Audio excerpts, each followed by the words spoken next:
Hola, ¿qué tal? Buenos días a todos. Soy Carla del Faro y les doy la bienvenida a este nuevo episodio de Historias en Clave, un podcast en donde podremos conocer la vida a través de las notas. Hoy nos acompaña un gran guitarrista. Él es originario de la Ciudad de México, tiene una sólida formación en la UNAM y el Conservatorio Nacional y también en academias internacionales en Italia. Ha cosechado premios en concursos nacionales e internacionales y ha sido solista con importantes orquestas. También es fundador del Cuarteto de Guitarras de la Ciudad de México y bueno, combina su carrera artística con la docencia, también con la vida personal, ya hablaremos ahorita en un momento más de eso, y bueno, la dirección de proyectos culturales. Una trayectoria brillante que hoy tendremos el honor de conocer más de cerca. César Lara, bienvenido. Hola, ¿qué tal, Carla? Mucho gusto y muchas gracias por la invitación a tu programa. No, hombre, gracias a ti por haber aceptado y bueno, pues quisiera comenzar con una pregunta para mí, yo creo que de las más importantes para todos los invitados y es en este caso, ¿quién es César Lara? Bueno, en este momento, en algunos lugares simplemente soy el papá de Tamara, de mi hija de 4 años. Y bueno, soy guitarrista clásico. Me formé en la Facultad de Música de la UNAM cuando todavía se llamaba Escuela Nacional de Música. Ahí bueno, primero estudié en el propedéutico con un maestro que se llama Alberto Ruiz Asensio, y después estudié la licenciatura con el doctor Juan Carlos Laguna. Y bueno, de ahí empecé a realizar otros proyectos, estudié en el extranjero y hace poco hice una maestría en la interpretación de música mexicana de concierto en el Conservatorio Nacional de Música. Bueno, a la par de que practico la docencia desde hace pues ya prácticamente 20 años que estoy tanto en el Conservatorio de Música del Estado de México y en el Centro Cultural Olin Yolistli como profesor titular del instrumento. Bueno, vámonos con tus primeros años y tu formación. Que déjenme decirles algo antes de empezar. Cuando me estaba yo comunicando con César, le digo, ¿algún hobby que tengas? Y me dice, bueno, en verano hacer pancakes con con mi hija. Ay, eso me encantó. Digo, entonces se ve que eres papá de tiempo completo y eso es fabuloso, fabuloso. Pero bueno, me voy con esta parte de tu formación. ¿Cómo empezó tu relación con la guitarra y qué fue lo que te atrapó de este instrumento? Bueno, yo estudié, bueno, yo empecé a estudiar guitarra en un coro de una iglesia, ¿no? Ok. Y en realidad estudié porque me aburría mucho en la misa, ¿no? Eh, Entonces, o sea, tenía yo como 8 años. Me había llevado mi mamá porque tenía que hacer la primera comunión, ¿no? Y una especie de como de manera de enlazarme sí, como al rito. al rito religioso, pues fue justamente por la invitación del que en ese momento era el director del coro, de que los que se interesaban, pues quisieran tocar un instrumento. Eh, y bueno, yo le dije que yo quería tocar la guitarra. No, en ese momento, bueno, más bien mi familia no provengo de familia de músicos, eh, pero, eh, pero me acuerdo que un tío muy lejano, que prácticamente no lo veía, no lo vi mucho, un tío abuelo, tocaba el requinto, tocaba el requinto así en boleros y todo eso.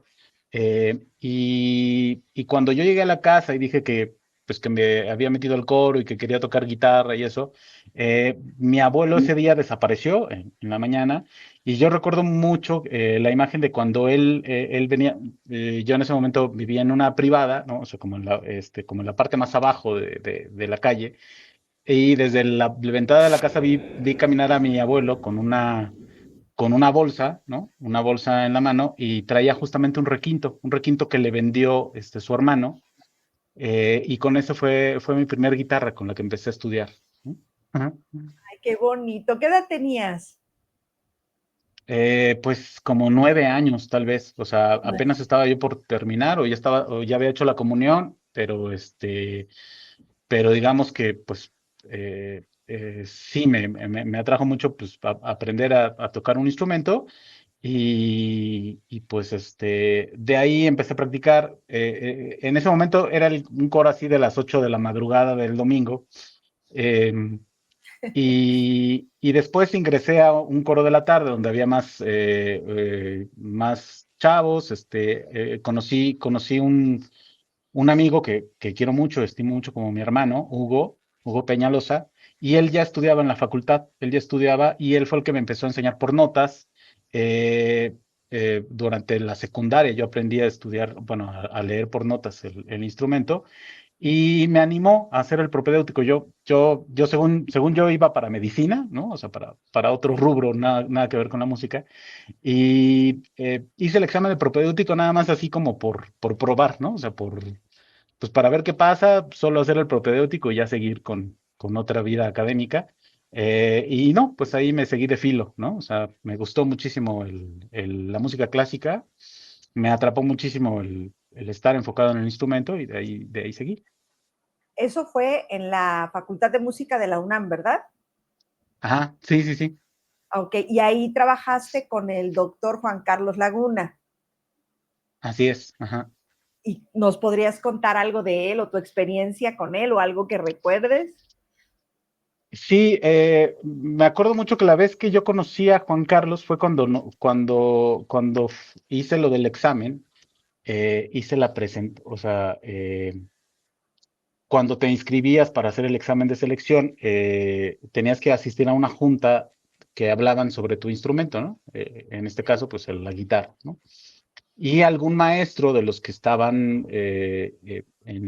como docentes iba y te hablaba un poco del instrumento, de los ejercicios, bueno, o sea, como de lo que venía en el examen, qué es lo que veían en el examen, etcétera, ¿no?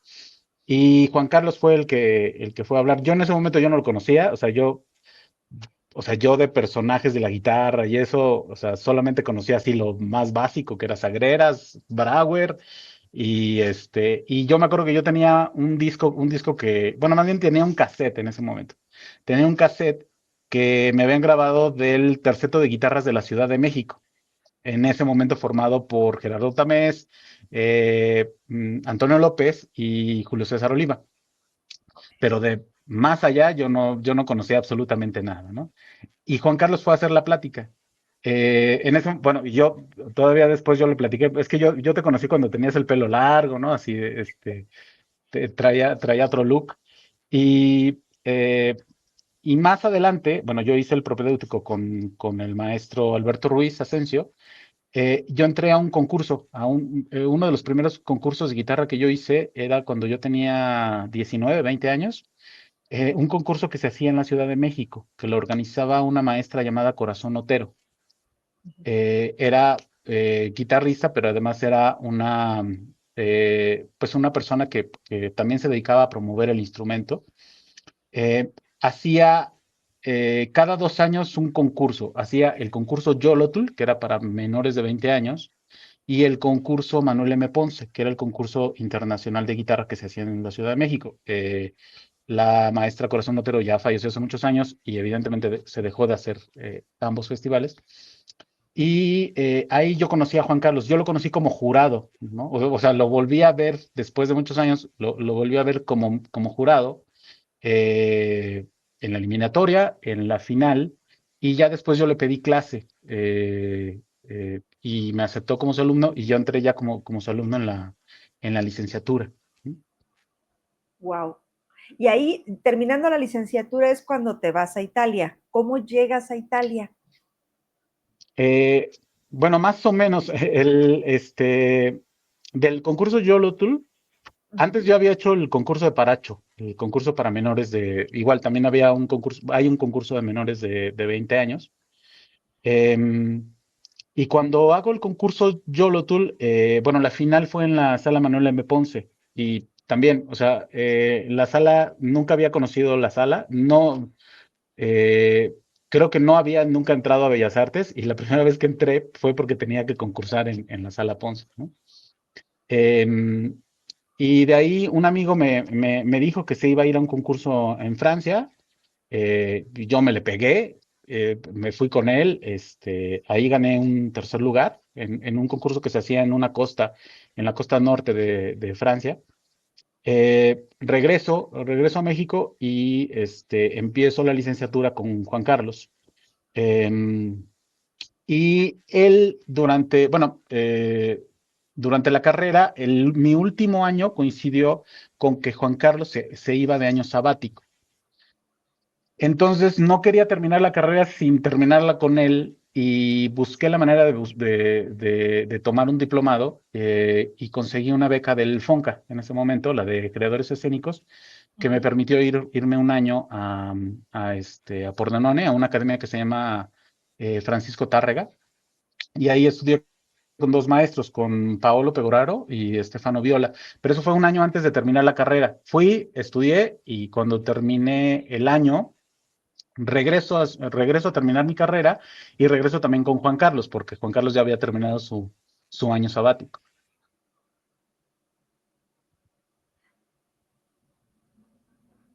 Hoy, perdón, de repente se me congeló. Ahí está, listo. Ah, Hace rato comentaste que lo que conocías, bueno, o entre las cosas que conocías, además del Sagreras, era a Leo Brauer. ¿Cómo fue para ti de repente toparte con él en una clase magistral?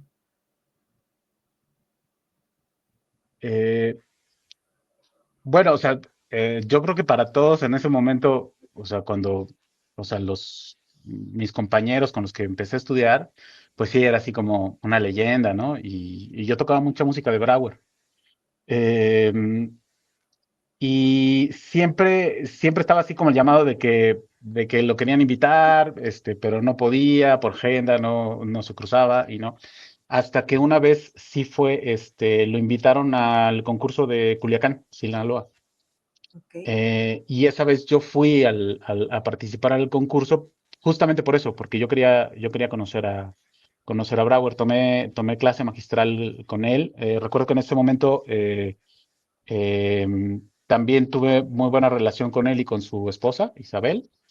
Y Isabel ha visto algunos videos que yo he hecho de música de Leo, y me ha dado autorización como para poner la leyenda de que ha sido como con autorización del maestro Brauer, ¿no? Entonces, sí fue una experiencia muy, muy padre el conocerlo, porque, pues sí, o sea, llevaba yo toda la vida tocándolo y, o sea, cuando empecé a tocar Brauer, una de las primeras piezas que toqué fue un día de noviembre.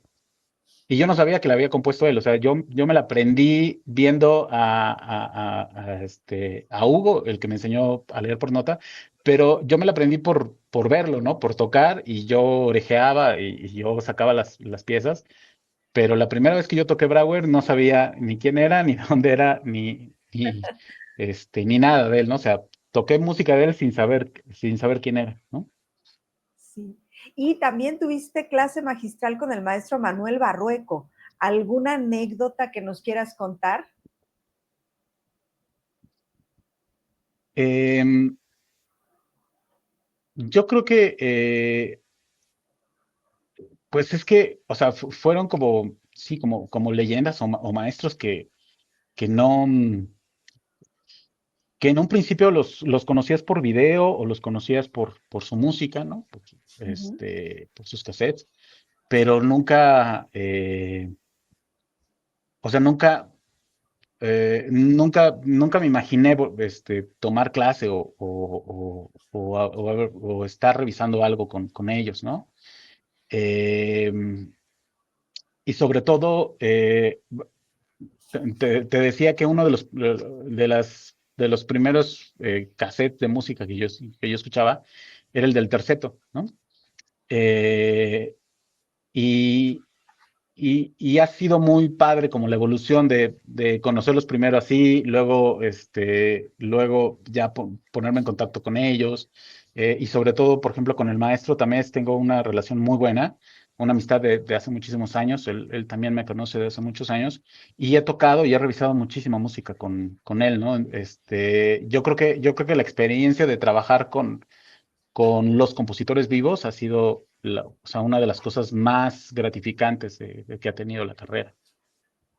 Ay, qué maravilloso. Debe ser impactante, ¿no? Encontrarte con estas grandes leyendas de frente y que encima de todo te digan qué hacer, ¿no? Te den esa guía. Qué Sí, maravilloso. sí, porque además, pues vas trabajando, o sea, vas trabajando sobre tus ideas, sobre lo que vas haciendo, y de repente descubres, pues, pues, pues, lo que ellos han llevado a la práctica después de hace muchos años, ¿no? O sea, y que poco a poco se ha ido como perfeccionando, ¿no? Lo hacen ver como algo mucho más fácil, ¿no? Cuando en realidad es que lleva atrás una carga de muchísimos años de experiencia. Sí, sí, sí, sí.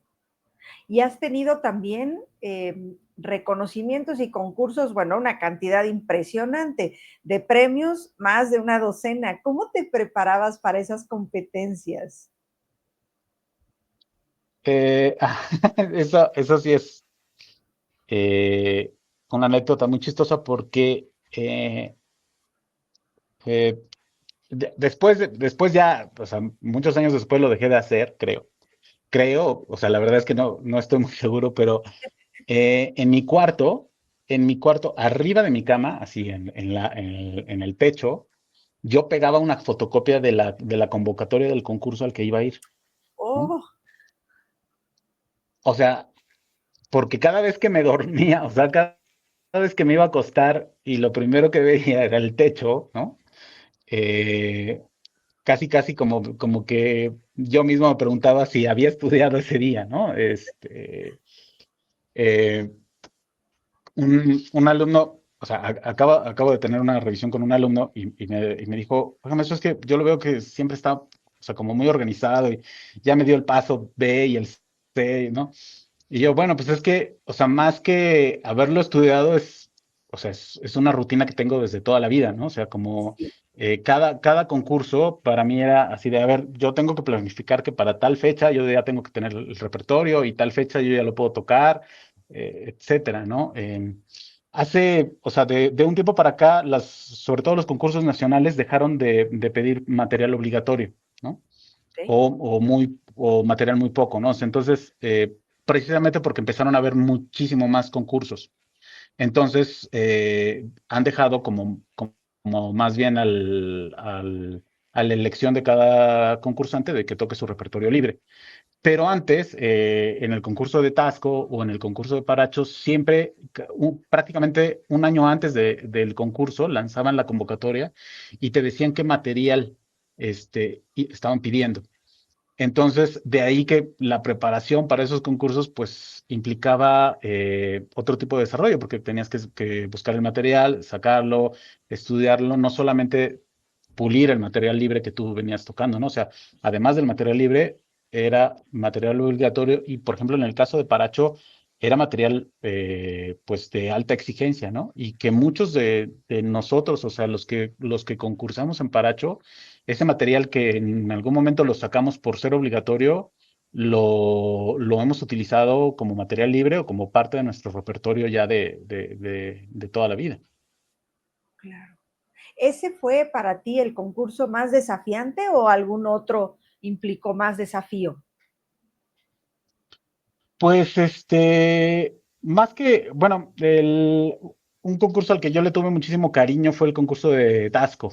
Yo concursé en Tasco desde el año 2000 hasta el Ujú. año 2005 que gané el primer lugar. Generalmente cuando ganas en el primer lugar en algún concurso ya no, ya digamos que ya no puedes volver a concursar. Si ganas segundo o tercero o sí puedes seguir concursando, ¿no? Entonces, desde el año 2000 yo pasé a la final en todos los concursos, ¿no? O sea, en cada año en Tasco pasé a la final. Creo que los primeros tres solo obtuve mención honorífica o después un premio, un tercer lugar, hasta que ya lo gané en el 2005, ¿no? Pero sí Bien. fue un concurso al que le agarré muchísimo cariño. Bueno, además, el promotor y el director artístico es mi maestro, el doctor Juan Carlos, perdón. Sí, Y un tiempo después ya lo estuve yo auxiliando como ayudante dentro del festival, ¿no? bien. O sea, para cuando venían los invitados, trabajar para lo de la publicidad, las clases magistrales, etcétera, ¿no? Y en cuanto a los concursos internacionales, perdón, ¿qué se siente representar a México y obtener reconocimientos? Además, digo, no nada más fuiste a representarlos, sino que ganabas esos concursos. ¿Qué se siente representar a México? Pues mm, el, Es que, digo, yo me acuerdo cuando fui al concurso de Francia, yo te digo, tenía 20 años, eh, o sea, como que al principio dije, ah, sí, sí voy, y me animo, y me puse a estudiar y todo, y conseguí dinero para el pasaje, todo. Y yo recuerdo que cuando mi mamá me lleva al aeropuerto y me deja al aeropuerto, un tío que también me acompañó, me dijo, bueno, ya de aquí te vas solo, ¿no? Y hasta ese momento me cayó el 20 que iba a estar solo, o sea, que iba a tomar un vuelo, iba a cruzar el Atlántico, e iba a estar solo, iba a llegar a la capital, a París, iba a tomar un tren, pero todo eso lo iba a hacer yo solo y nadie iba a estar a mi alrededor, no había la conexión de internet y ni todo lo que tenemos en ese momento, y prácticamente sí fue así como un balde de agua fría o sea, ¿en qué momento se me ocurrió hacer esto? ¿No? Sí, sí. Eh, yo creo que lo que menos pensaba era ese tipo ya era lo último que pensaba, ¿no? O sea, la representación era todo lo demás, o sea, toda la experiencia que adquieres viajando, concursando, enfrentándote a otros públicos, pues es gratificante. ¿Mm? Claro. Y los concursos, bueno, por lo que sabemos, ¿verdad? Son muy importantes para todos los intérpretes, ¿no? ¿Qué consejo le darías tú a jóvenes que están por enfrentarse a su primer concurso? Pues siempre, siempre se trata, siempre se trata de disfrutar, ¿no? O sea, evidentemente siempre estaba el factor de nervios, el factor de que estabas siendo juzgado, etcétera. Pero si no lo estás disfrutando, si no estás como gozando eso, porque además es una adrenalina muy diferente a la que te enfrentas cuando tienes que tocar o dar un concierto, ¿no? Sí, Eh, entonces, o sea, como experiencia o sea, yo siempre trato de recomendarlo que lo hagan, ¿no? claro. Pero sí soy consciente de que hay gente que a lo mejor no tiene el estómago para aguantarlo, ¿no? Sí, Que que simplemente no lo quiere y está bien a veces, o sea, está bien simplemente no concursar.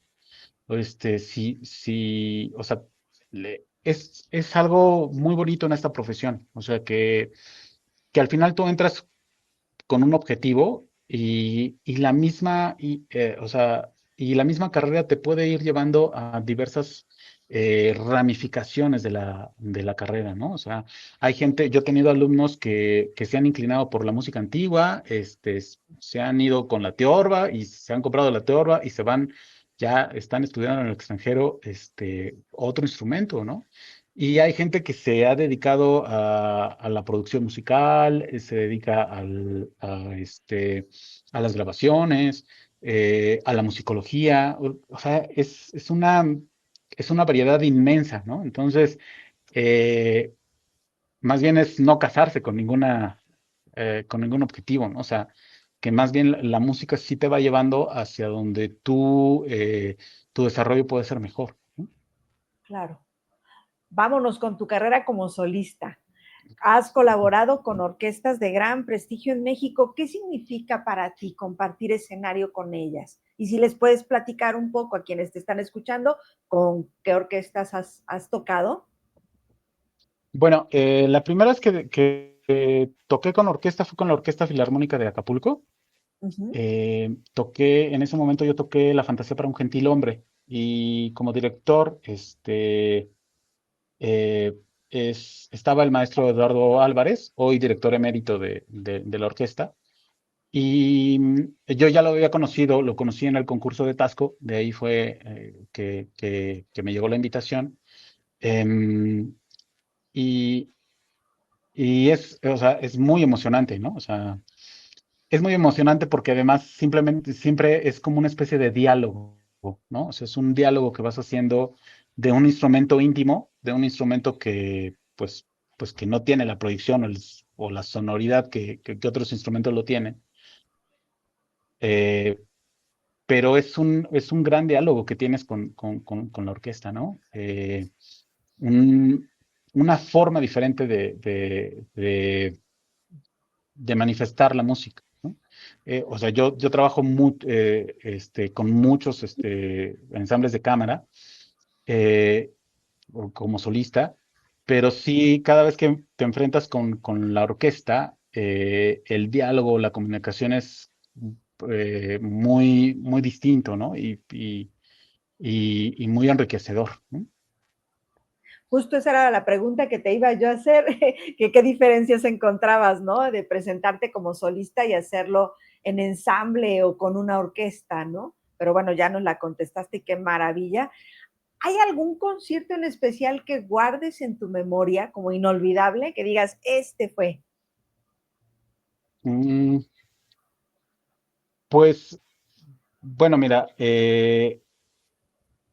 bueno, además bueno, de tocar solo con la orquesta, también he tocado con algunos de mis compañeros con los que hago música de cámara. Con el Cuarteto de Guitarras de la Ciudad de México, estrenamos un concierto del compositor brasileño Sergio Assad.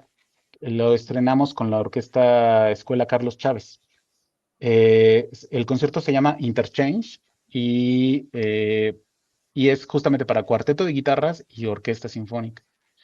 Eh, y lo estrenamos en la Sala Blas Galindo del Centro Nacional de las Artes. Y ahí sí, o sea, el nervio estaba a todo lo que daba, porque además era un estreno de la pieza. Nosotros estábamos, o sea, nos dedicamos como por 3 meses para trabajar el concierto solos, o sea, solos como ensamble para tenerlo y poder ensayar con la orquesta. Con la orquesta ensayamos pues la semana que se suele ensayar.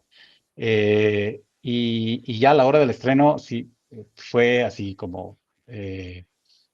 o sea, un nervio distinto, ¿no? O sea, a pesar de que yo también, o sea, yo ya había tocado con orquesta antes, no era lo mismo, no era lo mismo estar con esa presión, pero muy satisfactorio con eso, ¿no? Y bueno, el año pasado yo presenté un disco que lo grabé con una camerata, con la camerata Oaxaca, que se llama El Alevín.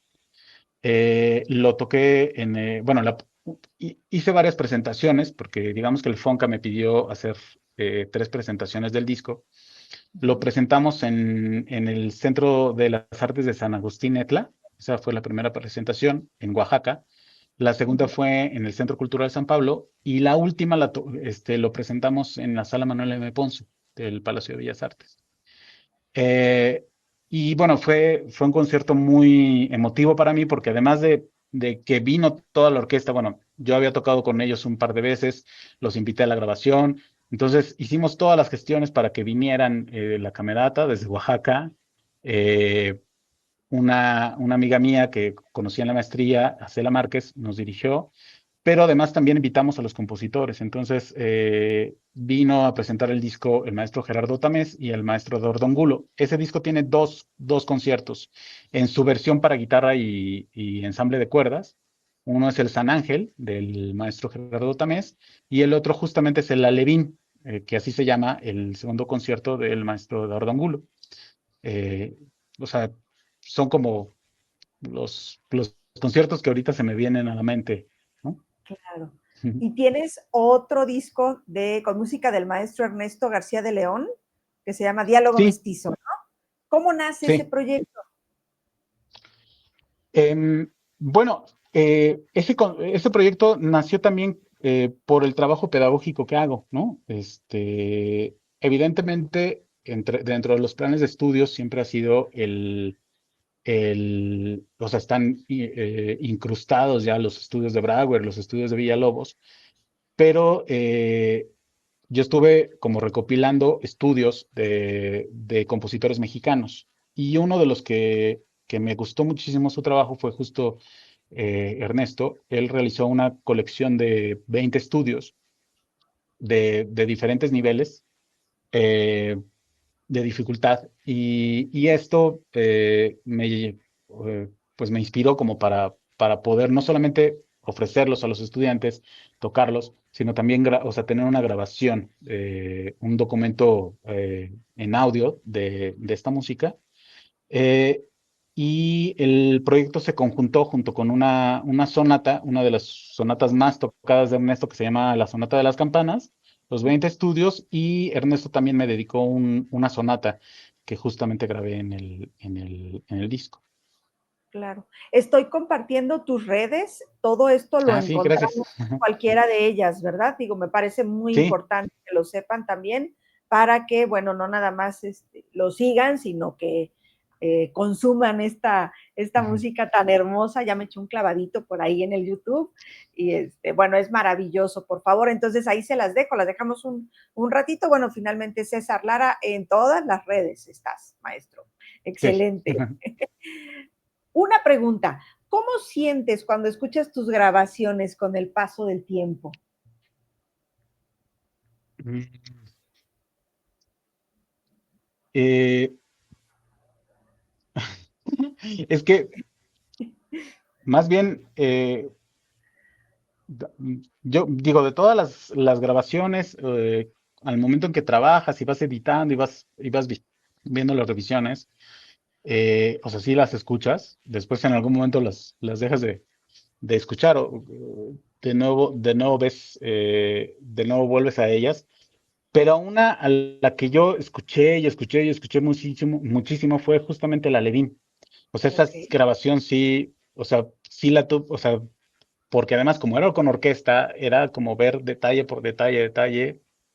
Entonces, eh, más bien, ya cuando llegó el producto, terminó el producto y ya tenía el producto en la mano, ya era así como una especie de liberación de todo, pues sí, de toda la carga que había pasado organizar todo el proyecto, ¿no? sí, Sí, más bien como después, ya cuando llegó el producto final, sí es más bien fue así como pues un alivio, ¿no? Así como un ok, respiro de bien. todo lo que había pasado, ¿no? Ajá. Ay, qué maravilla, sí es un escape, ¿no? Ujú, Ahora, nos sí. platicas también ya nos habías hablado un poco del cuarteto de guitarras de la Ciudad de México. ¿Cómo surge ese proyecto, César? Eh, al- en la, mm, en la Facultad de Música, bueno, y en todas las escuelas llevas unas prácticas que llaman música de cámara. Em, y justamente con el cuarteto surgió por una invitación de nuestro maestro. Todos los que hemos formado parte del cuarteto hemos sido alumnos de Juan Carlos. Eh, en el proyecto original que se hizo justamente para la materia, nos gustó muchísimo, bueno, gustó muchísimo, pero como yo te platicaba hace rato, eh, o sea, uno de los primeros discos que yo escuché fue el terceto de guitarras de la Ciudad de México. O sea, yo ya traía en el chip que iba a ser algo de música de cámara, ¿no? Sí, Uno de los cuartetos que para mí han sido emblemáticos en la música han sido el Cuarteto de Guitarras de Los Ángeles. A ellos se les dedicó el concierto de Sergio Assad, de Interchange, y yo tomé clase con ellos hace muchos años en, este, en Estados Unidos. Y justamente el año pasado, a principios del año pasado, con el cuarteto hicimos una gira en Estados Unidos. Fuimos a Nueva Orleans, fuimos a San Antonio, eh, eh, am, bueno, en Dallas dimos varios conciertos. Y justamente en San Antonio, en uno de los festivales, volví a ver a uno de estos maestros con los que yo he tomado clase, que se llama William Canenjeiser. Y fue muy gratificante porque, o sea, era la primera vez que tocaba el cuarteto allá.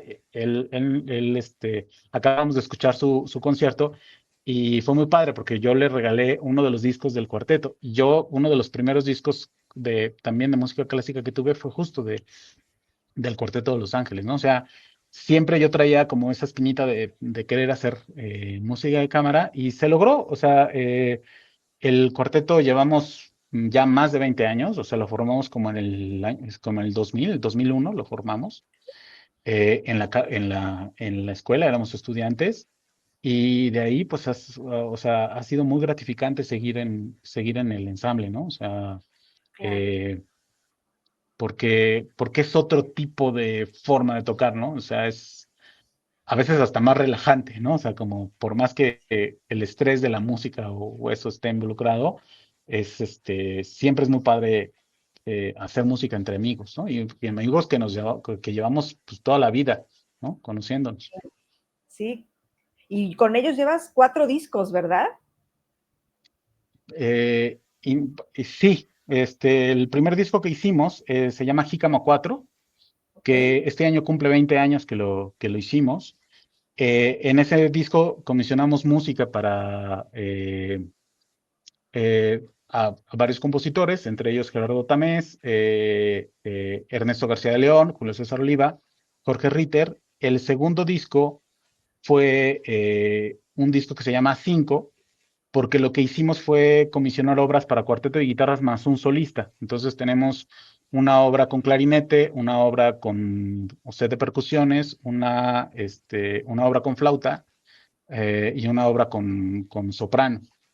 Y el otro disco que tenemos es el disco de Sones y Danzones de Buena Madera. Es un disco que hemos tocado y tocado muchísimo porque eh, contiene arreglos de música de la tradición, o sea, tanto sones y danzones como La Llorona, como el Nereidas, como la Sandunga, pero también arreglos de música orquestal, ¿no? El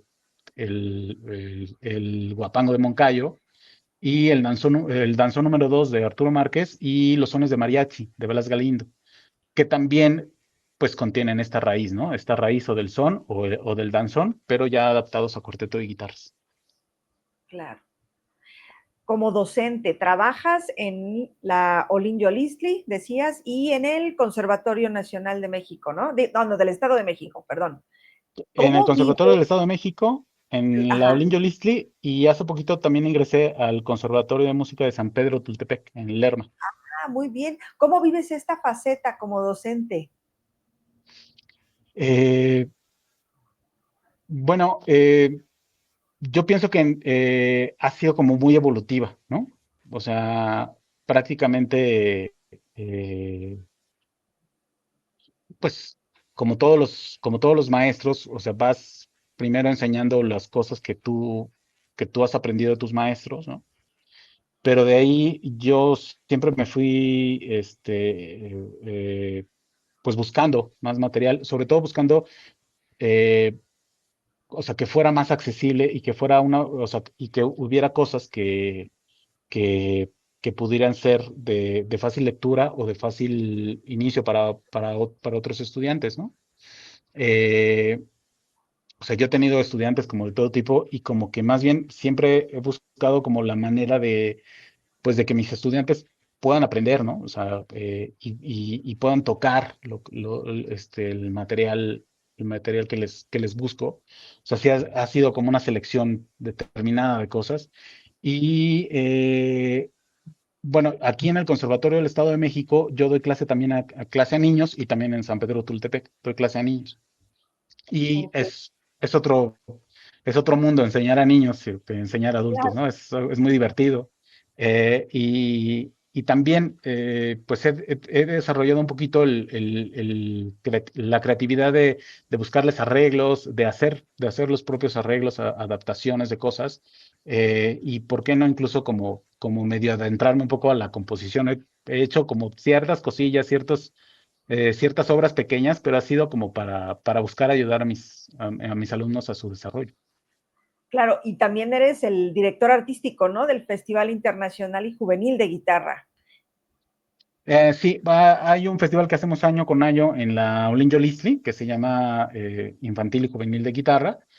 Eh, en la Olin también hay dos escuelas, la Escuela Vida y Movimiento que enseña, digamos, como a los estudiantes a nivel profesional, y está el Centro de Iniciación Musical. Que ahí dos miembros del cuarteto también enseñan ahí a niños. Y entonces el desarrollo del festival justamente trata de involucrar a ambas generaciones, ¿no? Tanto a los niños, a los ensambles infantiles sobre todo, y a los adultos en diferentes, en diferentes actividades, ¿no? O sea, como presentaciones de disco, eh, conciertos, clases magistrales, diversas actividades pues, que tratamos de tener pues sí, para seguir fomentando el público y el gusto por la guitarra. Claro. ¿Nos puedes platicar del Kidhara Project? Que me encantó ese proyecto. Es un proyecto donde yo también trabajé hace un par de años. Es una fundación, es una organización no gubernamental que se dedica a la enseñanza en zonas marginales. Ellos hicieron una escuela, se llama Kitara Project. Eh, yo fui invitado como maestro y estuve trabajando muchos años en un lugar que es en Iztapalapa, más o menos por la línea esta dorada, hacia el Metro Olivos, me parece. Y ahí en una zona se empezó a llevar las clases y después el mismo proyecto empezó a desarrollar una escuela. En conjunto con unos arquitectos se realizó una pequeña escuela. Es una pequeña escuela donde se sigue dando enseñanza y es una enseñanza gratuita a los niños que quieren aprender el instrumento, pero que además pues es en una zona donde pues no es tan fácil que se conecten a otras escuelas, ¿no? Y en Sí. el tiempo que yo trabajé allá, bueno, pude llevar a los niños a diversos festivales, ¿no? Los llevé a Puebla, participaron en un festival de infantil en la Facultad de Música de la UNAM y también en la escuela, en la Olindio Listri, también participaron. ¿Y qué Bueno, papel? la fundación sigue, bueno, sigue, continúa. Yo por otras actividades ya dejé de dar clase ahí, pero los que estén interesados en ver y qué proyectos hacen, pues están las páginas de Guitarra Project en Facebook, en Instagram, y ahí podrán ver cómo se sigue desarrollando el proyecto. Claro, y también para apoyar toda esa parte, porque bueno, la música transforma la sociedad, ¿no? Eso también es muy Claro. importante. ¿Cómo ves la situación actual de la educación musical en México? Pues mira, eh, a ver, en guitarra yo aprendí algo, ¿no? O sea, que si tú no tienes el amor por la música, difícilmente vas a poder transmitirlo, ¿no? Y, y hay veces, o sea, los elementos, o sea, lo que yo fui aprendiendo, lo que yo fui haciendo en el camino, pues fue, no sé si a base de prueba y error, pero sí involucrarme con los alumnos, de encontrar la manera de que fuera más amable, más cercano para ellos la música, ¿no? Sí. Las primeras veces yo pedí a amigos que yo veía que hacían arreglos de música, incluso música popular o música así de pop o música actual, que se pudieran transportar a la guitarra, ¿no? Y yo después, ya después de eso, yo ya empecé a hacer mis propios arreglos, ¿no? O sea, eh, recuerdo que hace poco me me invitaron al kinder de mi hija, en diciembre, porque se presentaba, porque iban a hacer el Cascanueces. Y Ok. entonces yo saqué un arreglo de la danza del Hada del Azúcar para guitarra. Y me acuerdo que yo lo estuve tocando mucho con mi hija para que mi hija se lo aprendiera. Pero a raíz de eso, ya ese mismo arreglo yo lo hice, yo lo transformé para tocarlo con mis niños, con el ensamble, ¿no? Te digo, si no quieres ese gusto, si no quieres ese amor por la música, o sea, si no lo puedes transmitir, pues difícilmente vas a encontrar generaciones que quieran involucrarse, ¿no? O sea, Claro. eh, y bueno, ahora actualmente también estoy en este conservatorio en San Pedro, y también, o sea, me he encontrado chicos muy talentosos, ¿no? Y o sea, con ganas de hacer música, con ganas de tocar el instrumento. Eh, o sea, y no solamente la guitarra, ¿no? O sea, tienen ahí actualmente una orquesta sinfónica infantil que ha tocado en diferentes lugares, eh, y, y los chicos realmente están muy involucrados con la música, ¿no? Sí. Em, si nada más estás esperando, ¿no? O sea, en en los lugares oficiales a que lleguen, pues difícilmente vas a hacer labor. Y yo lo que también les digo a mis estudiantes es que no solamente es la labor de estudiar y ponerse a estudiar y tocar, también tienes que hacer una labor de formar públicos, ¿no? O sea, si tú no Claro. vas a los lugares y si tú no ofreces conciertos, si tú no tocas ante el público, pues difícilmente, o sea, vas a lograr que justamente exista público que te escuche. Claro. César, ¿cómo llegas a la música rioplatense y al tango? Eh, en el Festival de Tasco, una vez invitamos a un dúo italiano que está formado por Giampaolo Bandini, es un guitarrista, y Cesare Chiacaretta, que es bandoneonista.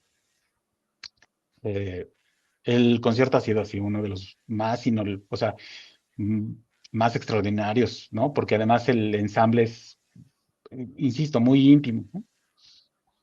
Y en ese momento un, un amigo lo más chistoso es que cuando yo termino mi carrera, cuando yo hago mi examen profesional, él estaba entrando o sea, a la carrera y él también es guitarrista, Javier. Eh, y cuando va al dúo, él va a tomar clase como bandoneonista, ¿no? Que él Ok. empezó a estudiarlo, a tocarlo, y me acuerdo que en ese momento él iba con o con una chica e hicieron un ensamble, ¿no? Eh, y después de eso, en algún momento, mi maestro Juan Carlos me dijo que si le podía ayudar a editar un video y justamente era un video de la introducción y la milonga del doble concierto de Piazzolla para bandoneón y guitarra, que, que lo había tocado en la sala Carlos Chávez, Juan Carlos, con el bandoneonista César Holguín. Me gustó muchísimo la música, busqué el arreglo, lo conseguí. Y yo me acuerdo que después yo le hablé a Javier y le dije, oye, me gustaría tocar esto, a ver qué sale, ¿no? Y si te interesa practicarlo. Y ya, nos reunimos un día, lo tocamos. Y después de ahí, o sea, cuando terminamos de tocar eso así, dije, pues, ¿qué más sale? ¿Qué más hay? ¿No? O sea, él estaba mucho más metido en la música. Yo, o sea, yo había tocado Piazzolla en la escuela, pero nada más, ¿no? Sí, Y después de ahí me fui involucrando más con él, empezamos a buscar arreglos, buscar cosas. Y Javier en algún momento se muda a Cancún a tocar y yo tenía una serie de conciertos acá e invité a otra bandoneonista que se llama Clara Stern. Empecé a tocar también junto con ella. He también tocado con otro bandoneonista que se llama Raúl Bizzi. El asunto con los arreglos de esta música es que no son tan como escolásticos en tenerlos en papel, ¿no? ok. Entonces, últimamente, y ahorita próximamente tengo un concierto con Clara, me he dado a la tarea de, bueno, de buscar arreglos, pedírselos a amigos argentinos que he conocido, me han enviado sus arreglos, o he encontrado en la red ciertos arreglos, pero no está todo escrito, ¿no? Hay Sí, cosas que medio te dicen, el caminito es por ahí, pero pues tú vele, tú dale. Eh, y pues uno como guitarrista clásico, o sea, o como músico académico, pues está acostumbrado a que todo lo que tocas está en el papel, ¿no? Todo está ahí.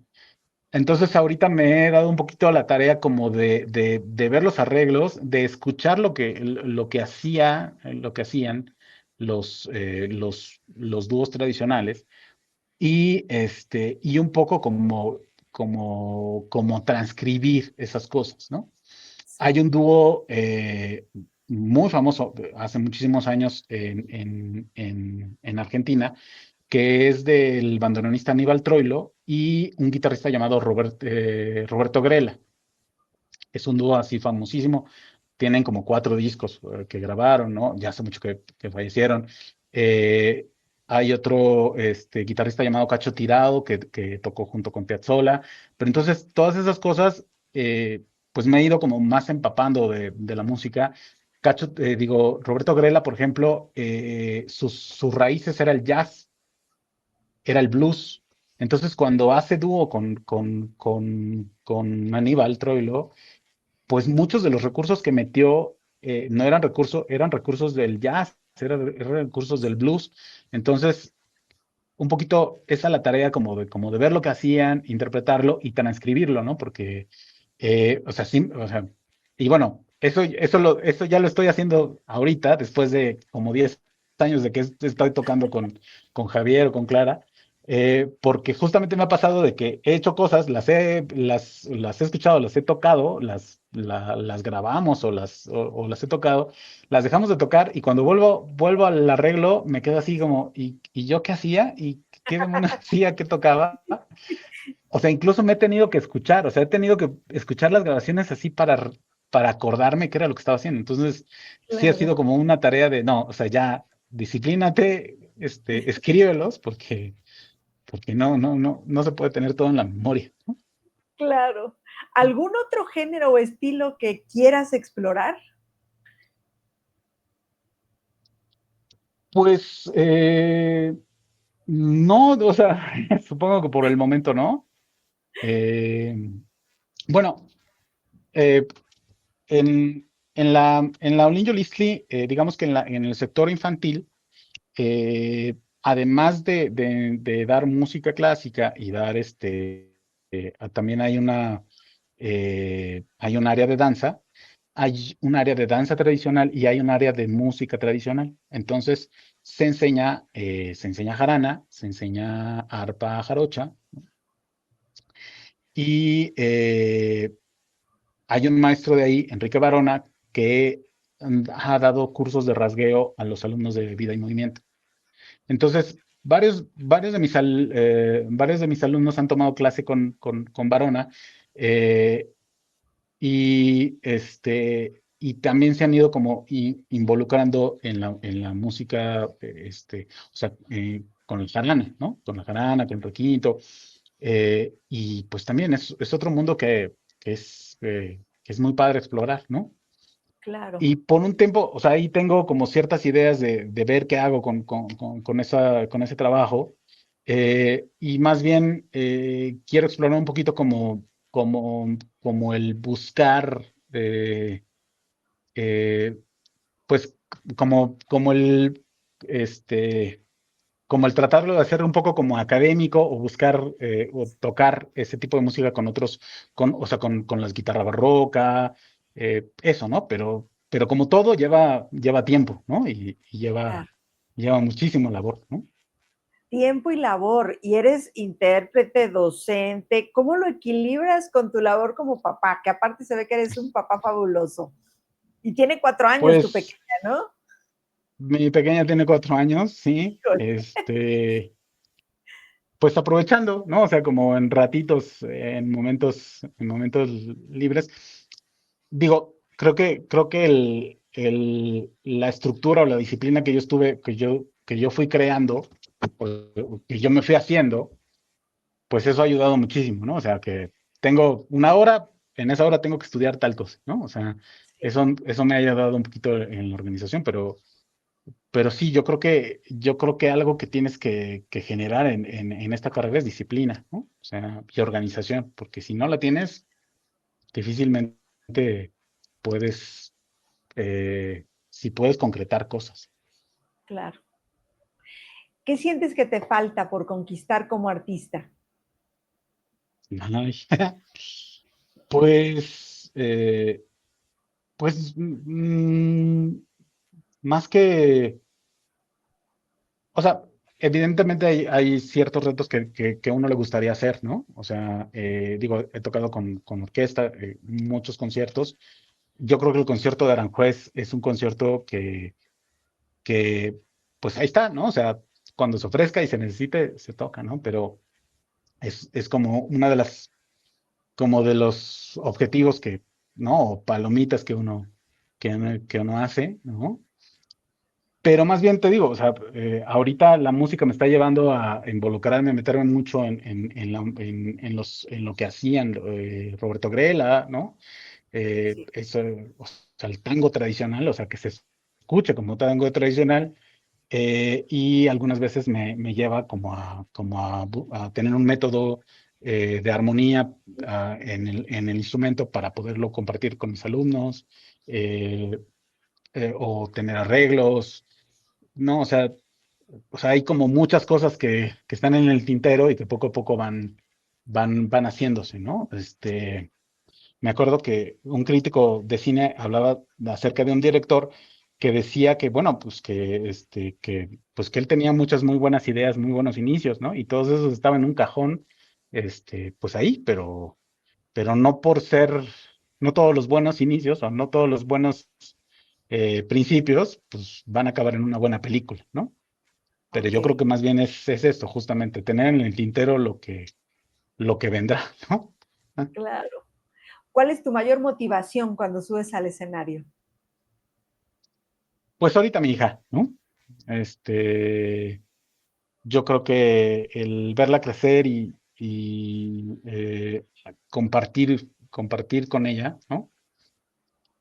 Cuando hay veces en que ella está haciendo alguna actividad y yo estoy estudiando, eh, y de repente me oye cantar o chiflar una cosa y ella trata de repetirlo, pues no, es un poquito muy, muy motivante estar en eso, ¿no? O sea, creo que, creo que la vida sí te voltea mucho, ¿no? O sea, sí te cambia, y pues ese es mi motivo principal.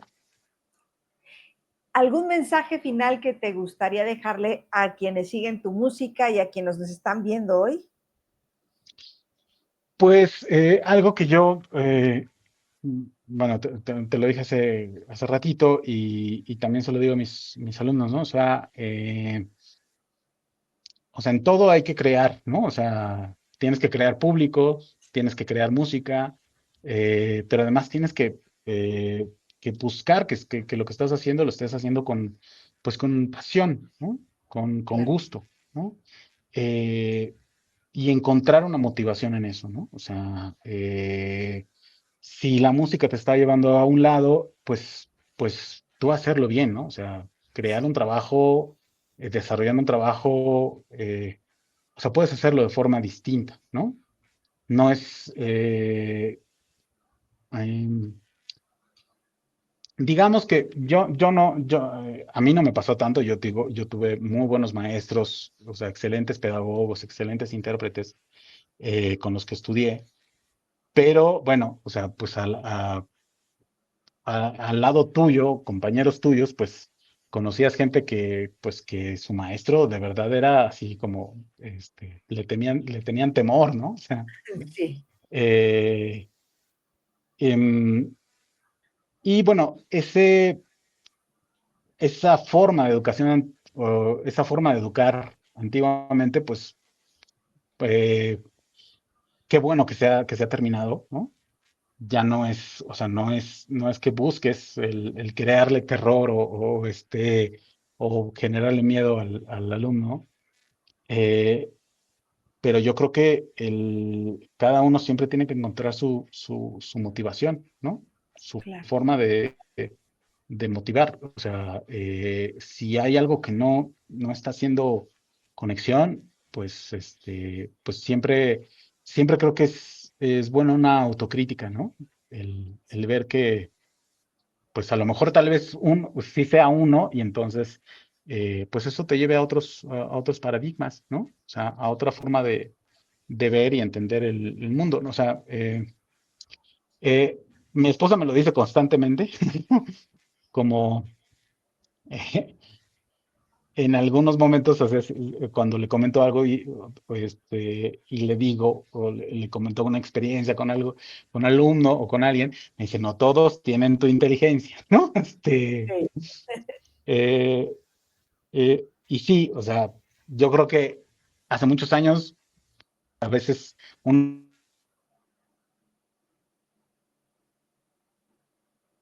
Oh, se nos fue. Hola, hola.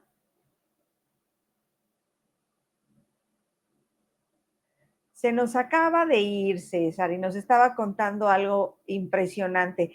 Espero que todavía me estés escuchando, César. Eh, bueno, si no puede regresar, la verdad ha sido un verdadero honor conocer tu trayectoria, tus pasiones, tu manera de entender la música, tu manera de entender el arte. Y créeme que a partir de esta entrevista nace una admiración profunda de mi parte y yo supongo que de quienes te están escuchando también. Me siento muy afortunada por haberte tenido como invitado. Te deseo lo mejor en todos tus proyectos y estoy segura de que, sí, de que vas a seguir inspirando a muchas personas con tu talento y entrega. En verdad, muchísimas gracias. Ya está por aquí. Listo, ah, ya está por aquí. Te listo. estaba dando las gracias, César. Perdón, termina tu idea. Ah, sí. Pues eso, eh, pues yo creo que si no buscas algo motivante, ¿no? Eh, o sea, la motivación es algo que tienes que ir haciendo y tienes que ir generando, ¿no? Y además, otro asunto que sí creo importantemente es la disciplina. Es Claro, algo que no se tiene que perder, ¿no? Que independientemente de buscar y generar otras formas de enseñanza, pues, o sea, la disciplina no es, es algo que si no va de la mano, pues no, difícilmente se alcanzan las cosas que uno quiere, ¿no? Decían por ahí que hay, o sea, que uno de cada 10 personas logra las cosas por el talento, los otros 9 lo logran por la disciplina, ¿no? Entonces, claro. pues el talento no te ayuda si no lo tienes la disciplina, ¿no? Así es. Ay, Ujú, fabuloso, César. Mira, les comentaba yo ahorita que tuvimos esta pequeña salidita, que la verdad ujú. es, bueno, un placer, obviamente, conocerte, conocer más sobre tu trayectoria, aunque ya la leí, y que a partir de ahorita, en verdad lo digo y de todo corazón, tienes una admiradora. Me siento Muchas muy, gracias. muy afortunada por haberte tenido como invitado y bueno, te estaba yo también deseando lo mejor en todos los proyectos. Por favor, síguenos compartiendo todo lo que hagas, que yo con muchísimo gusto también lo voy a estar replicando en las redes, todo lo que hagas, para que pues sigan esta trayectoria que estás teniendo y que está dejando huella finalmente. Entonces, bueno, mi más Muchas sincero gracias. agradecimiento por esto. Y no sé si quieras decir algo más para terminar. Bueno, pues a manera de comerciales, Uh-huh. eh, el, el próximo 28 de septiembre, el domingo 28, estaré con el Cuarteto de Guitarras de la Ciudad de México en la Feria del Libro que se hace en el Museo de Antropología e Historia, Muy bien. el Museo Nacional de Antropología e Historia. La entrada es libre. El 12 de octubre es un concierto que voy a tener con Clara Esther, con el dúo que tenemos, que se llama La Bandarra, en el Festival de Quimera, es el festival que se hace en Metepec. Y también me invitó el Conservatorio Nacional de Música a finales de noviembre para dar un concierto, pero también ser jurado en el concurso interno de música de guitarra Ok. en el conservatorio, y también daré un concierto solo, ¿no? Entonces, esas son las próximas actividades que tengo como Excelente. Y en puerta. mándanos por ahí todos los recordatorios para que los estemos también compartiendo y ojalá tuviéramos el privilegio de tenerte por aquí, por Veracruz, un día de estos. Eso estaría Ah, sí, fabuloso. sí, sí, muy bien. Sí. ¿Eh? Bueno, pues muchísimas gracias, César. Y bueno, a todos los que nos escuchan, no se les olvide darles like, comentarios, suscríbanse, activen la campanita y bueno, no dejen de seguirnos para seguir conociendo a maestros como César, que en verdad, fue un placer. Muchísimas gracias, César. Adiós Muchas a gracias, todos. Carla, que estés bien. Hasta Gracias. luego. Este jueves 11 de septiembre a las 8 de la noche tenemos un episodio muy especial. Nuestro invitado será nada menos que Surisadai Sastre, un referente de la música y la educación en Veracruz. Con una carrera de más de 30 años, ha tocado en escenarios internacionales en Nueva York y La Habana, Cuba, entre otros, colaborando con artistas como Ricardo Montaner, Eugenia León, Armando Manzanero y muchos más. Licenciado en Educación Musical y con múltiples diplomados, Surisadai ha sido pieza clave en la formación musical en nuestra región y creador de proyectos emblemáticos como el espectáculo All This Night. Además, dirige la Orquesta Real de Jalapa y lleva más de 2 décadas en la dirección de la Orquesta Universitaria de Música Popular. No te lo pierdas, en vivo por YouTube, solo en Historias en Clave.